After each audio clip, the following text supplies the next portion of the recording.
All in all, though, this is revolutionary. This is the Hiroshima of college football, and it doesn't matter if you think the player's in the right or he's in the wrong. The situation from top to bottom is insane. And I can guarantee you this much. Although we don't know what's going to happen after this, there's many more bad things to follow. Ladies and gentlemen, boys and girls, hope all of you having a great day. If not, hope this video can make it a little bit better. Man, oh man, what has just happened in college football is the equivalent to Hiroshima or Chernobyl. It's groundbreaking, that's for sure, and this is by far the craziest NIL situation up to date. The really fascinating thing about this situation is I knew a lot of negative things were going to come with the NIL just like anybody else. I knew there was going to be some controversies, I knew there was going to be some disagreements, but I didn't ever think something like this was going to happen. And it's not because I didn't think it was a possibility, it's more so of we haven't seen something like this happen before, so you don't really talk about it. You see what I'm saying? You don't really sit up here in the preseason and go, oh, well, that might happen this year at this school or that school, because like I said, it hasn't happened before. Regardless, it happened, and it went on late last night and early this morning as when I'm covering this. This topic is so important, is the one and only thing we're going to be talking about in this video. I didn't plan on making this video today. I actually was planning on making the Alabama and Georgia preview that I know all of you are waiting for. I still plan on making that video later today, so be on the lookout for that, but for now, we got to cover this situation. Late last night, early this morning, depending where you live, UNLV starting quarterback tweeted this out of nowhere. Caught everybody by surprise, and everyone's looking at it going, wait a minute. What's going on? What's happening? He goes by the name of Matthew Sluka, and here's what he posted. It's two pictures, and the first one is him in his uniform, and it says, thank you, like he's saying goodbye, which doesn't make too much sense if you're seeing that for the first time, right?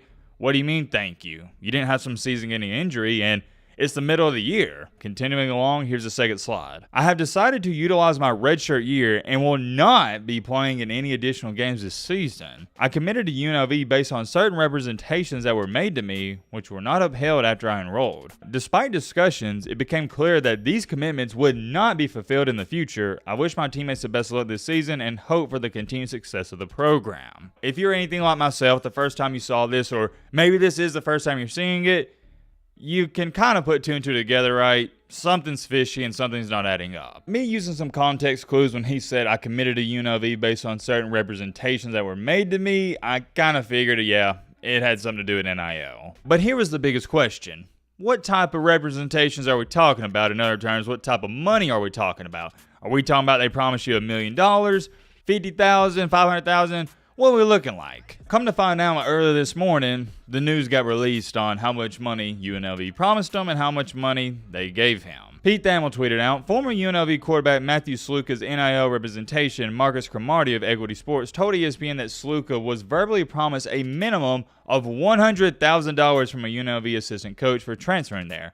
None of that money was paid, per Cromartie. I think that's how you say his name. Continuing along, once Sluka enrolled there was no effort by the UNLV's collective to formalize a contract at that amount. Months after Sluka enrolled, and Cromartie made multiple efforts with the staff and school to address the issue. He said the school and the collective came back with a contract of $3,000 per month for the next 4 months. That's $88,000 less than what Cromartie said UNLV verbally promised up front. This is a lot of information in a short amount of time, so before we go any farther, let's talk about it. Let's try to dumb this down. We're going kind of fast, and I don't want people to be confused because I know, like I said, it's a lot to take in. All you need to know right now is Matthew Sluka, the quarterback for UNLV, was promised, hey, if you come here by the assistant coaches or whoever, we'll give you $100,000 minimum. Him and his family are like, yeah, that sounds like a good deal. We'll transfer there. He winds up transferring there. He enrolls in classes, but UNLV, they haven't held up on their end of the bargain. And finally, after pestering them about it, saying, hey, we've been here for a couple months, you still haven't paid us any money,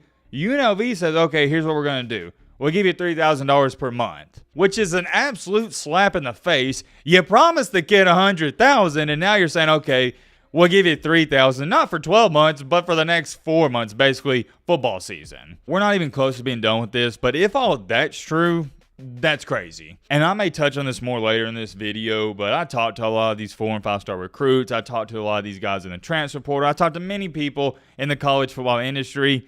He's not the only guy this is happening to, or the only guy this has happened to. When I was in high school, going through the recruiting process, talking to the schools I was talking to, and just having buddies that were talking to schools, I can tell you from firsthand experience, the recruitment process, it is a slimy, and I mean a slimy game. Not all these coaches, but some of them, they're nothing more than a sleazy car salesman. And when I was talking to all these colleges and stuff and some of my friends, this was before NIL. Now it's on a whole nother level. It's on a different planet. I was a decent athlete. I mean, come on, man. Y'all know White Randy could play, but I'm not going to get into a White Randy story. Anyways, like I was saying, I was talking to some very small D1 and D2 schools. Some of my buddies, though, that were getting recruited by Alabama and Georgia and all these other SEC schools, the things they would tell me, it would blow you away. And there was a couple different scenarios where these coaches just straight up lied to get a kid to come to their school. Even till this day, all these recruits I talk to, they tell me the same thing. Once these coaches get you on the team, all that lovey-dovey talk they did to get you to go there, it's over with. Not all of these college coaches, but some of them, this is exactly how they are. When they're recruiting you, when they're texting you, calling you,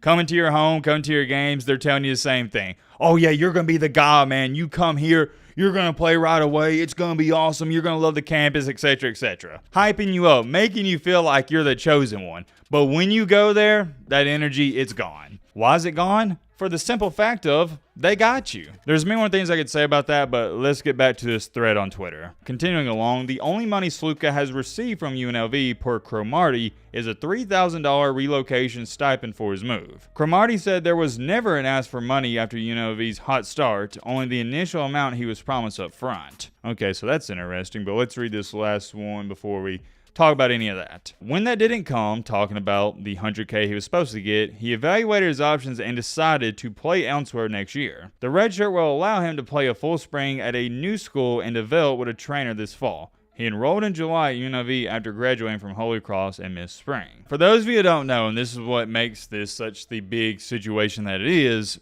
UNLV is currently 3-0. If UNLV was 0-3, I don't even know if we're talking about this. Actually, we're probably not talking about it. Nobody cares. But since this is an undefeated college football team and you got the starting quarterback saying, yep, I'm done, I quit, it's huge. I've never seen anything like this. You've never seen anything like this. This is a first for college football. You know when you see those updates about a player, for example, to say Jalen Milroe out for the year in parentheses, ACL tear. Well, Matthew Sluka, his is literally Matthew Sluka out for the year, parentheses, NIL. Can't make it up, man. Can't make it up. But going back to this original tweet, I want to address this while I'm thinking about it. It states that Matthew Sluka was verbally promised a minimum of $100,000. Well, here's my problem with that, and I'm not the sharpest tool in the shed, but verbal promises mean nothing in the business world. This is the equivalent to some random dude going up to you in Publix and say, hey, I'll give you $100,000 if Alabama beats Georgia. Alabama proceeds to beat Georgia, and you go up to him the next day and say, hey man, where's my $100,000? You see what I'm saying? Like,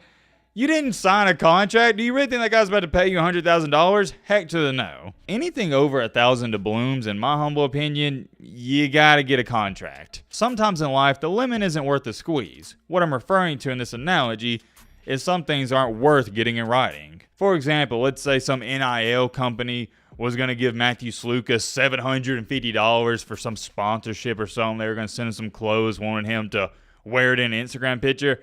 I don't even know if I'd go get that in writing because it's only $750. That's one of those where you can just say, hey, I'll take their word for it. If they don't pay it to me, who cares? It was only $750. But $100K? 6 figures? Come on, man. You know better than that. I don't even want to say this is business class 101. I feel like this is common sense. I find it so baffling, I almost don't even want to believe that Sluka and his family agreed to that just off of verbal wordage. There's no way you had a UNLV assistant coach come into your house and say, hey, if you come here, we'll give you $100K minimum and we might give you $200, $300K. And you just took his word for it. The more I talk about it, the more baffled I even get. And I hope you guys are just as baffled listening. Oh my goodness, it's coming back to me. I knew this reminded me of something. This is exactly like the situation with what's his name? The kid that went to Florida and he wound up going to Arizona State. Oh, Jaden Rashada. Same thing happened there. Him and his dad came out and said, Florida promised us $12 million. And everybody's like, okay, well, do you have a contract? And they're like, oh, no, well, we don't have a contract. But they told us in a recruitment visit they'd give us $12 million. Not exactly the similar situation because it's not like Jaden Rashada was a starting quarterback for Florida and led them to a 3-0 start, but similar principle. Both families are upset because they're claiming the school promised them X amount of money, and now the school's not paying them that amount of money. And coincidentally enough, there's no contract involved. Just off of what I've shown you up until this point, I think there is way and way more to this story. Do I believe that UNLV told this young man and his family, hey, we'll give you 6 figures if you come here? I don't believe that 100%. Here's what I think happened. It was more than likely mentioned, but it was never promised. And now what's happening is this quarterback's having a really good start to his season, and he's trying to leverage himself, and I don't blame him. And let me remind some of y'all before we go any farther, if you don't understand what's going on, Matthew Sluka is not suing them for that money or anything. He's just saying, hey, I'm out. Here's what Sluka's dad had to say about the NIL mishap. Quote unquote, we have no idea what the heck happened. We haven't even talked about this, so we might as well get into it.